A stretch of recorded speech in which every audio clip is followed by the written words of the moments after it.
Question है, सबसे छोटी भाज्य संख्या क्या होती है। भाज्य संख्या के बारे में भी आप लोग को बता दिया गया है कि जिस संख्या के 2 से अधिक अपवर्तक हो, जिस संख्या के 2 से अधिक अपवर्तक हो उसे हम लोग क्या कहते हैं, भाज्य संख्या कहते हैं। ठीक है, तो सबसे छोटी अभाज्य संख्या क्या होती है, सबसे छोटी भाज्य संख्या क्या होती है, 4 होती है। कैसे, जैसे मान लीजिए कि 2 हो गया, 3 हो गया, 4 हो गया, ठीक, 6 भी ले लीजिए, 5 6 को भी ले लीजिए। ठीक, कह रहे कि सबसे छोटी भाज्य संख्या 2 जो है वो सम संख्या है, 3 है वो विषम संख्या है, ये जो है 4 ये सम संख्या भी है, भाज्य संख्या भी है। लेकिन भाज्य संख्या का मतलब ये कह रहा है कि जिसके 2 से अधिक अपवर्तक हो, तो 2 का जो होता है अपवर्तक 1 और 2 होता है, 3 का जो अपवर्तक होता है 1 और 3 होता है, 4 का जो अपवर्तक होता है 1 2 3 होता है। ठीक है, तो यहाँ पे कह रहा है कि जिस संख्या के 2 से अधिक अपवर्तक हो, तो इसमें तो केवल 2 ही अपवर्तक हुए, तो ये तो हुआ नहीं, इसमें भी केवल 2 अपवर्तक हुए, ये भी नहीं हुआ, इसमें 1 और 2 और 3 4, 1 2 और 4। ठीक है, तो इसके 3 अपवर्तक यानी 2 से अधिक अपवर्तक हो चुके, यानी ये हमारा भाज्य संख्या होगा। सबसे छोटी भाज्य संख्या क्या होती है, 4 होती है। ठीक है, अगले क्वेश्चन पे हम लोग पढ़ रहे हैं, सबसे बड़ी भाज्य संख्या क्या होती है, सबसे बड़ी भाज्य संख्या क्या होती है। ठीक है, तो सबसे बड़ी भाज्य संख्या हो ना, उसका अभी ये ज्ञात नहीं हो चुका है। ठीक है, अभी तक इसका ज्ञात नहीं हुआ है, यानी इसका आंसर अभी इसका कोई ज्ञात नहीं है, यानी अनंत हम लोग लिख सकते हैं। ठीक है, अगला क्वेश्चन, एक अंक की सबसे छोटी भाज्य संख्या क्या होती है।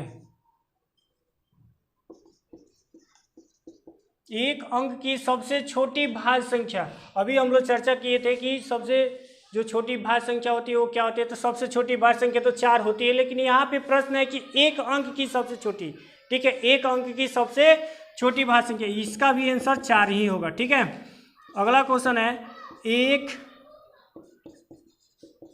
अंक की सबसे बड़ी भाज्य संख्या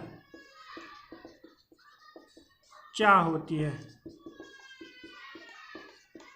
ठीक है, ये भी क्वेश्चन हम आप लोग से पूछे थे, इसका भी आंसर सब कोई जवाब ही दिया था, गलत ही जवाब दिया था। ठीक है, क्योंकि आप लोग को तो ध्यान से पढ़ना है नहीं कि क्वेश्चन में क्या कर रहा है, कह रहा है कि एक अंक की सबसे बड़ी संख्या, सबसे बड़ी संख्या हो वो भी एक ही अंक की होनी चाहिए, ना ही उसमें 2 अंक होने चाहिए, ना ही 3 अंक होने चाहिए, कितनी अंक होनी चाहिए, सिर्फ और सिर्फ एक अंक की। यहाँ पे पूछा गया है कि एक अंक की सबसे बड़ी भाज्य संख्या क्या होती है, 9 होती है। ठीक है, एक अंक की सबसे बड़ी भाज्य संख्या क्या होती है, 9। कमेंट बॉक्स में आप लोग 4 लिख करके भेज रहे हैं, 8 लिख करके भेज रहे हैं, 3 लिख करके भेज रहे हैं, ये सब कहाँ से आप लोग सीख रहे हैं, ये सब गलतियाँ आप लोग ना करें। ठीक है, आप लोग हर एक बात को ध्यान से समझे पहले, उसके बाद से आप लोग जवाब दें। ठीक है, घबराने की कोई ज़रूरत नहीं है आप लोग को।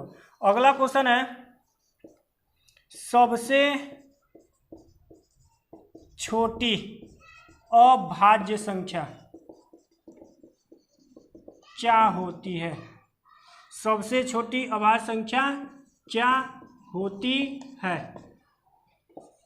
सबसे छोटी अभाज्य संख्या 2 होती है, क्योंकि अभाज्य संख्या का परिभाषा भी आप लोग को बता दिया गया, बहुत ही डिटेल्स तरीका में आप लोग को समझाया गया है कि जिस संख्या की केवल 2 अपवर्तक हो, जिस संख्या की केवल 2 अपवर्तक हो उसको हम लोग क्या कहते हैं, अभाज्य संख्या कहते हैं। ठीक है, तो 2 एक ऐसी संख्या है, इसके 2 का अपवर्तक 1 और 2 ही होगा। ठीक है, और 3 का भी अपवर्तक अगर हम लोग देखें तो 1 और 3 होगा, लेकिन 3 से छोटा 2 है, इसलिए इसका जो सही आंसर होगा वो क्या होगा, 2 होगा। ठीक, अब यहाँ पे प्रश्न बन रहा है कि एक अंक की सबसे छोटी अभाज्य संख्या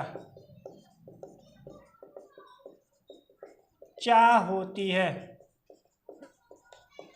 ठीक है, प्रश्न को ध्यान से आप लोग देखिए। कह रहे कि एक अंक की सबसे छोटी अभाज्य संख्या, तो इसका भी आंसर 2 ही होगा। ठीक है, अगला क्वेश्चन है, एक अंक की सबसे बड़ी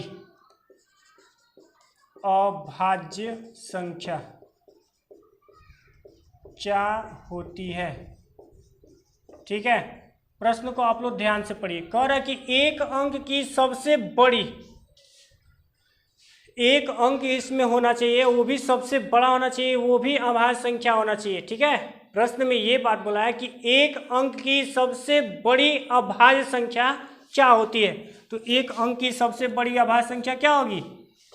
जैसे मान लीजिए कि 2 है, 3 है, 5 है, 7 है, ये एक अंकों में अभाज्य संख्या यही सब होता है, यानी 2, 3, 5 और 7। इसके बाद से एक अंक में और दूसरा कोई अभाज्य संख्या नहीं होता है। ठीक, तो इसमें सबसे बड़ी क्या है, 7, यानी एक अंक की सबसे बड़ी अभाज्य संख्या क्या हो जाएगी, 7 हो जाएगी। आप लोग हर एक प्रश्न को इतने अच्छे से देखें, समझे, ताकि आप लोग कभी भी कंफ्यूज ना हो कि हमारा जवाब गलत जा रहा है। ठीक है, आप लोग घबराए नहीं, हर एक प्रश्न को इतना सावधानी से देखें ताकि कोई भी कहीं भी कभी भी पूछे तो आप जवाब देने में ना हिचकिचाएं।